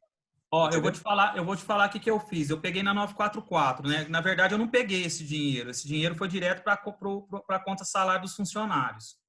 Então, eu tive que pagar os funcionários. Aí, depois que eu paguei, deu 5 minutos, aquele valor total da folha de pagamento, que é um máximo de 2.000 por funcionário, eles depositaram na minha conta. Então, eu peguei 2 meses da 944. A 944 agora, ela foi aprovada na Câmara dos Deputados e está no Senado. O Senado deve votar até o final do mês, eles estão atrasados, na verdade, eles já deviam ter votado isso para liberar agora na folha de pagamento de julho, e ela vai voltar agora na folha de mais 2 meses na folha de pagamento de agosto e setembro. Então, além da gente ter pego maio e junho, a gente vai poder pegar agosto e setembro, certo? Aí tem um negócio. O que o Itaú fez? O Itaú fez isso aí, mas ele faz uma consulta dentro do meu score, ali, do meu relacionamento com o banco, e ele não soltou tudo que eu podia pegar, igual eu falei para o Daniel. Eu podia ter pego muito mais os 30% do faturamento 2019. Só que o gerente me ligou hoje e falou, Renato, você tem 100 mil aprovado. Entendeu? Então, aí eu falei para ele, mas por que 100 mil se eu receber a cartinha e eu poderia estar pegando 300? 200 e pouco, quase 300. Ele falou assim, Renato, a gente faz uma análise do que você tem já tomado no mercado, sua capacidade de faturamento, de pagamento e tal, e o banco dá isso aqui. Então, é software do banco. Cada banco vai ter ali, vai balizar de acordo com o seu sistema, né? Mas ele não me negou, cara. Ele não me negou. E eu sei que o gerente vai me ligar na hora que soltar a 944, porque o banco mesmo vai te ajudando você a tomar aquilo que você pode pagar, entendeu? Entendi. Na verdade, eu tô querendo assim, apesar de ser Itaú e eu ser Bradesco, mas os bancos eles seguem meio a mesma linha, principalmente Itaú, Bradesco. Se você conseguiu a 944 lá, porque a 944 é aquela que você pega o empréstimo para pagar a folha, né? Também com a taxa de juros bem baixa. Isso. Vai direto na conta dos funcionários. Eu tô querendo fazer a leitura, se o Itaú tá permitindo que você, porque tu falou anteriormente que tinha já o terceiro que tu vai fazer, né? Tu pegou um empréstimo, a 944, e também tá pegando o Pronamp, que seria, eu só não fiz a 944, mas tanto o Pronamp como o empréstimo eu quero fazer para fazer caixa. Nem investimento agora em P&D eu vou fazer, porque eu não vou guardar para ler até o final do ano. O meu ramo é basicamente restaurante, então ainda está meio incerto o que é que essa galera vai fazer, apesar de não ter parado. Mas, tipo, tá meio incerto, então eu vou segurar o caixa para poder manter a empresa aí até o ano que vem para entender.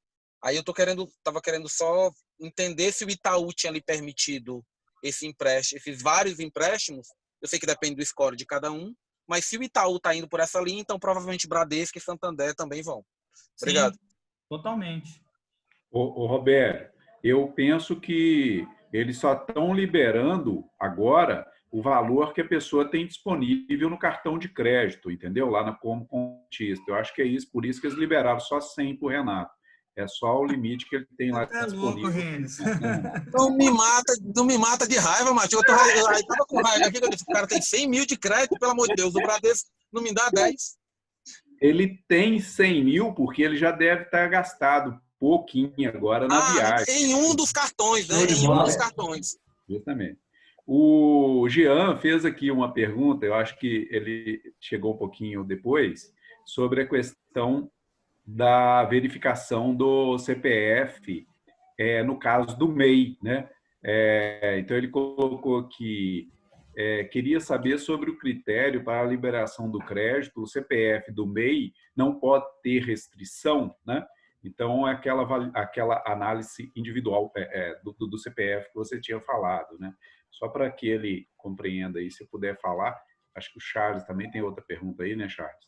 Eu só vou fazer um adendo aqui. Hoje, um dos meus clientes teve um crédito aprovado no Itaú e ele tem um CPF com problema. A empresa não tem, o CNPJ não tem nada, mas o CPF dele tem e o Itaú, mesmo assim, deu pré-aprovado para ele lá. Tá? Só vou fazer mas ele é ME? Porque às vezes, quando o cara é Ele limitado... ele é Simples Nacional, mas ele teve, no Itaú, ele teve aprovado. Então, eu não sei se eles estão cruzando com o CPF da pessoa, né? Que era o normal cruzar, né? Eu não sei por que liberou, mas ele me mandou o print e realmente tinha o pré-aprovado lá. Teoricamente, eu acho que não deveria ter essa consulta. Por quê? Esse crédito do Pronamp, ele é disponibilizado, vamos dizer, para salvar as empresas. A finalidade desse dinheiro é essa, né? Então, eu não vejo sentido nisso. Deixa eu só responder a pergunta, então, do Jean. Ele fala aqui do CPF do MEI. É que o MEI, ele é como se fosse um empresário individual. É diferente de você ter uma empresa societária, onde você tem a PJ e os sócios. O MEI, ele é praticamente, a PJ é a pessoa, né? Inclusive, no CNPJ dela lá, vai o nome como razão social e o CPF.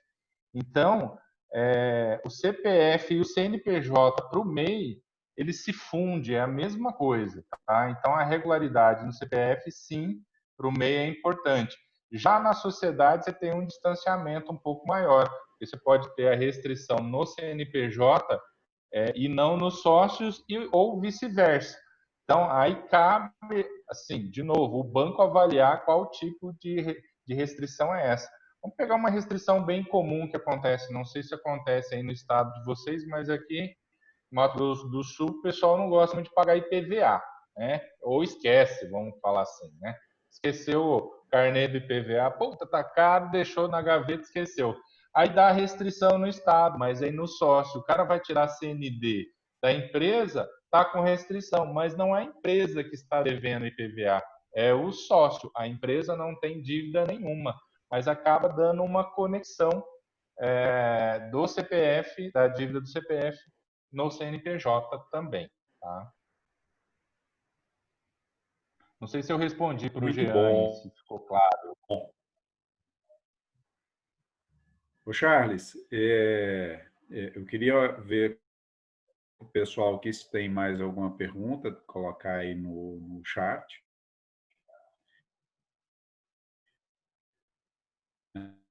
Eu estou lendo algumas aqui, deixa eu ver se tem alguma. Queria aí você... Acho que alguém levantou a mão ali, né? É o Becker? Se a gente puder trazer aí mais uma, e aí a gente, junto com essa resposta, se você puder fazer as suas considerações aí para a gente. Então, primeiro, boa noite a todas. Charles, fazer uma pergunta. Quanto aos empregados, eles vão ter estabilidade de 36 meses. A minha dúvida é o seguinte: como o número de empregados é calculado por uma média anual ou no dia do contrato do empréstimo? Por exemplo, o empresário que quiser usar de má-fé, eu tenho duas situações. Eu vou assinar um contrato amanhã, aí uma semana atrás eu tinha 14 empregados e mandei 7 embora. Vou fazer só com 7. E uma outra situação, uma indústria metalúrgica que não precisa de mão de obra especializada. No começo da pandemia, o cara teria 14 empregados. Viu que a situação ia ficar ruim para a empresa dele, demitiu também 7. Aí como que fica o número de empregados que ele mantém? Seria uma média de 1 ano, no dia da assinatura do contrato? Como que é feito isso aí?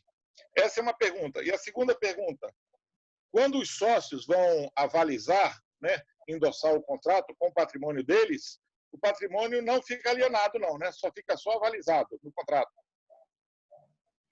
Roberto, beleza. Boas perguntas. A primeira, respondendo dos empregados, a própria lei do Pronamp já fala que você tem que manter o número de empregados no momento da assinatura do contrato. Estamos em julho de 2020, você vai assinar o contrato lá amanhã. Quantos funcionários você tem na sua empresa? Eu tenho 10 funcionários. Pode ter acontecido isso que você falou, demitir atrás, mas a tua realidade é agora, na assinatura do contrato. Tá, aí você vai perguntar, mas como que o governo vai saber que eu vou manter esses 10 empregados no final? Existe uma obrigação acessória chamada CAGED, que a empresa tem que mandar todo mês informando as admissões e demissões e o saldo dos funcionários que estão nessa empresa. Se você estiver no E-Social, que é um outro programa já direcionado à folha de salário, também você manda isso. E se você não estiver, você vai mandar essa obrigação acessória chamada CAGED. Então, é interessante que você realmente, para que não haja problema no futuro, No momento da assinatura do contrato, eu tenho 10 empregados. Até o final da quitação do contrato, lá como a lei fala, até o 60º dia após a última parcela, eu tenho que manter esses mesmos 10. Você pode, nesse intervalo de tempo lá, contratar mais 5, tenho 15, demitir mais 6, tenho 9, e vai fazendo esse balanço de acordo com a necessidade do teu negócio. Mas, no final, você se preocupar, puxa, quanto que eu tenho no final? No mínimo, eu tenho que manter os 10. Quer ver um exemplo muito bom de empresas que são incentivadas aqui no estado pelo ICMS? Uma das obrigações de pilar que elas têm que cumprir é geração de emprego. Para elas serem incentivadas, elas têm que gerar emprego, elas têm que contratar. Senão, depois, nesse balanço, elas podem perder incentivo. Isso está expresso na lei que você tem que manter. O que vai acontecer? Se não ocorrer isso, o governo pode te executar de alguma forma pelo não cumprimento do contrato, ou às vezes não pode acontecer nada, mas o que está na lei é o que a gente tem que realmente cumprir. Tá? Com relação à sua segunda pergunta, que é com relação a... Deixa eu ver se eu não anotei aqui, Becker. Qual que é a pergunta, a segunda? É o aval dos sócios. É sobre o aval dos sócios, Charles. Ele perguntou. É verdade. Sobre o aval dos sócios, tá. O aval dos sócios da garantia, na verdade, no Pronamp, seria a garantia de imóveis, carro, alguma coisa nesse sentido. Agora, aí caiu isso. Na verdade, é o aval do sócio. O que é o aval? O sócio assina junto com a empresa. O próprio sócio é o avalista. Tá? Como a pessoa jurídica é uma entidade separada da física, se acontecer um cenário de falência concordata, se executa primeiro a pessoa jurídica e depois se executa como avalista e com aval o patrimônio dos sócios pelo contrato de financiamento do Pronamp.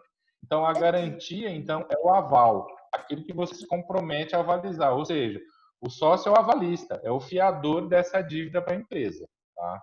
Então, se a empresa pagar, não há que se falar em nenhuma garantia, nenhum aval, nenhuma execução por parte do governo com relação aos sócios. Tá? Ô Charles, e no caso de empresa individual de responsabilidade limitada? Porque aí o patrimônio da empresa responde somente o valor dela, né? Não compromete o patrimônio dos sócios. E aí, como que fica essa questão? Boa pergunta. A empresa individual é uma anomalia no Código Civil, tá? Por quê? É justamente isso que você falou. O patrimônio dela se funde com o do sócio, tá? Agora, não sei como que o banco vai interpretar essa questão da empresa individual. Diferente de uma Eireli, por exemplo, que é a empresa individual de responsabilidade limitada. Não, exatamente isso. Eu estou perguntando no caso da Eireli. Eu sou Eireli, por exemplo. Mas a Eireli, ela tem uma garantia do capital social de 100 salários mínimos. Na época que você provavelmente fez a integração do capital, você ingressou lá com 100 salários mínimos vigentes na época da integração. Na minha, acho que são 300 salários mínimos. Então, esse é um aval de garantia já do contrato social pelo capital social. Diferente agora, a gente tem uma nova figura aí, que é a sociedade unipessoal, criada agora aí nessa lei da liberdade econômica, que surgiu a empresa unipessoal, onde ela não limita o capital social, mas ela é uma sociedade, é diferente da empresa individual. Então, ela não cai penalizando o empresário na Eireli com um capital social alto, e ela também não incorre no risco do Código Civil de se misturar os patrimônios. Ela é uma sociedade unipessoal com capital social que você pode injetar aí no valor que você quiser. Então, isso vem mudando toda a sistemática. Automaticamente, você acaba matando a Eireli e a empresa individual, porque é muito melhor você abrir uma sociedade unipessoal. Tá? Ô Charles, eu queria que você falou aí, né, para alguns, né? Você está aí no Mato Grosso do Sul, né?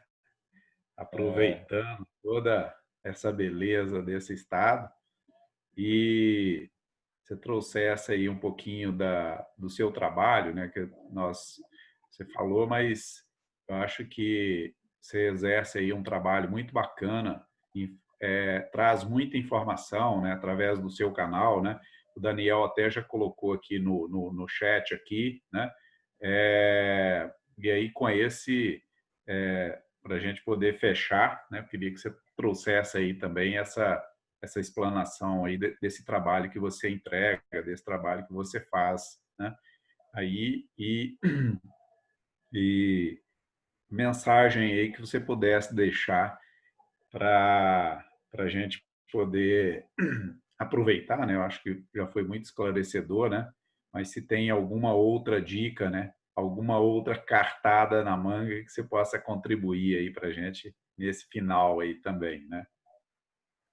Então, maravilha, Renes. Eu agradeço, tá? A gente tá, porque o papo tá bom mesmo. A gente está quase a 2 horas aí, então para mim é fantástico falar desses assuntos aí. Eu que te convidei para falar 40 minutos, né? É verdade. Deveria ter feito isso no início, mas a gente acha um pouco irrelevante. Mas agora no final vou fazer só uma explanação rápida da minha formação, do que eu faço, até para vocês conhecerem o meu trabalho aqui. Então, eu sou graduado em Ciências Contábeis, tá? Tenho especialização pela FGV, tá? Especialização em tributos, tá? Hoje eu atuo como perito também na área tributária e trabalhista e demandas também judiciais de liquidação de empresa. E alguns clientes começaram, como é que surgiu o canal, né? O canal ele surgiu de uma demanda de um cliente, me explica isso. Aí o outro cliente me ligava, me explica a mesma coisa. Eu falei, poxa, e se eu fizesse um vídeo? Eu comecei a fazer vídeo mesmo e mandar no WhatsApp, né? Não, é legal, entendi bem. Aí o cliente perguntava a mesma coisa, né? Eu mandava o mesmo vídeo. Eu falei, poxa, esse negócio é bacana, né? Não precisa... Você explica uma vez, parece que já está esclarecido. Aí surgiu a ideia do canal, né? Inicialmente para fazer esses vídeos direcionados aos clientes e depois acabei abrindo, deixando público essa troca de informação, que eu falei um pouco disso com o Renes, eu acredito que essa troca de informação sem custo nenhum, isso é os novos tempos, é o que a gente está vivendo agora. Até o Renato, vê se não é o Renato que falou que tem 45 anos, Renato. O Renato tem 45 de profissão, né? Mas ele não parece, está bem conservado. Mas o Renato já está chegando a 70 já. Não, legal.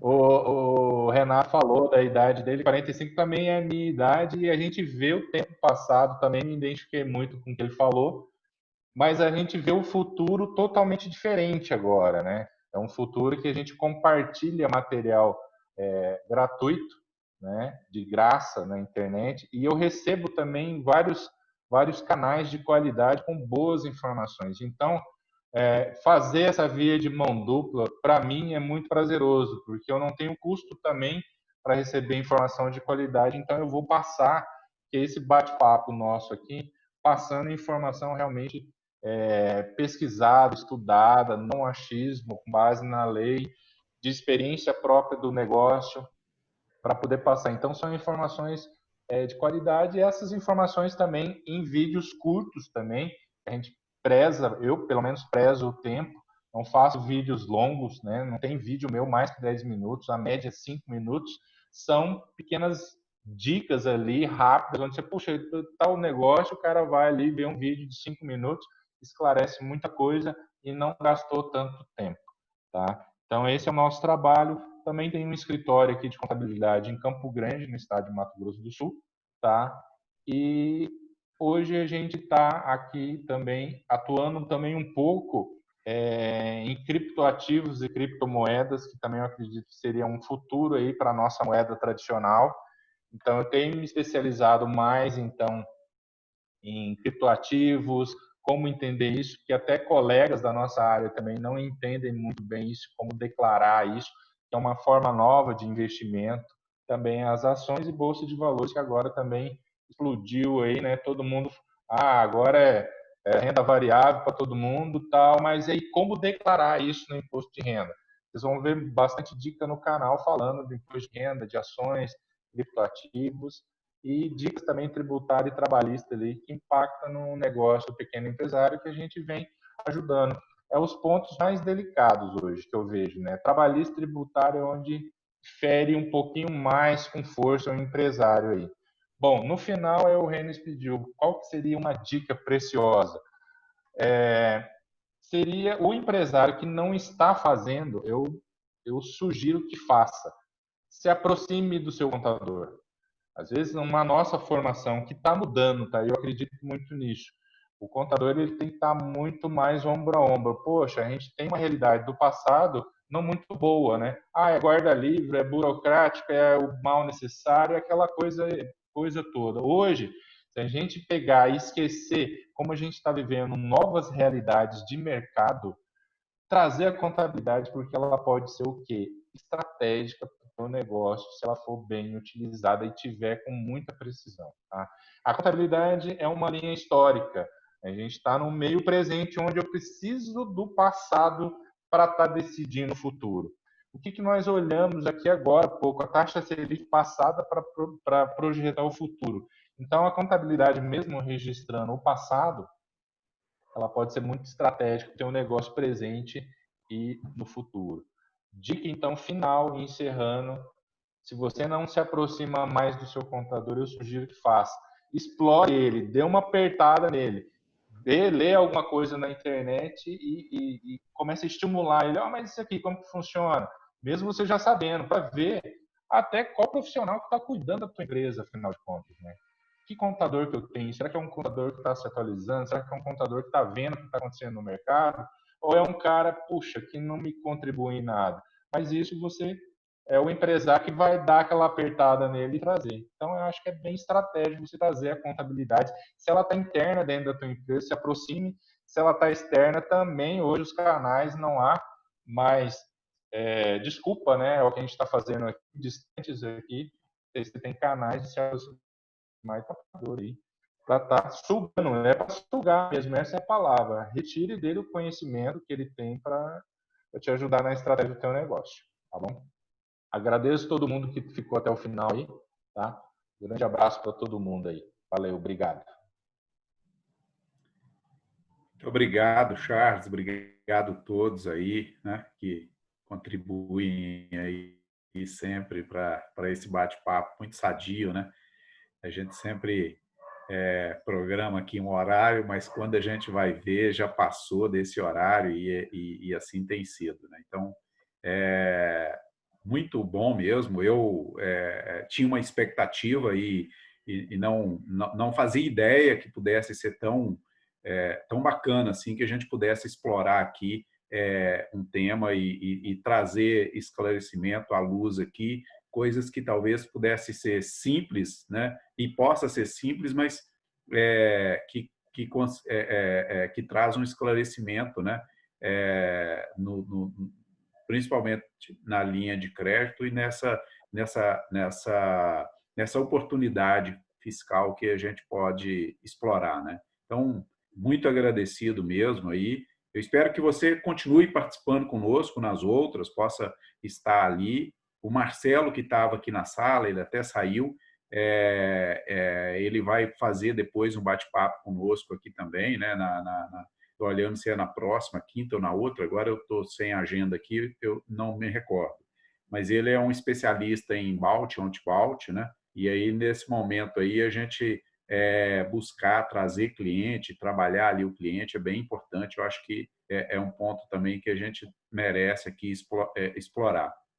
Dia 23, eu estou com essa agenda agora, porque eu acabei de receber aqui uma mensagem.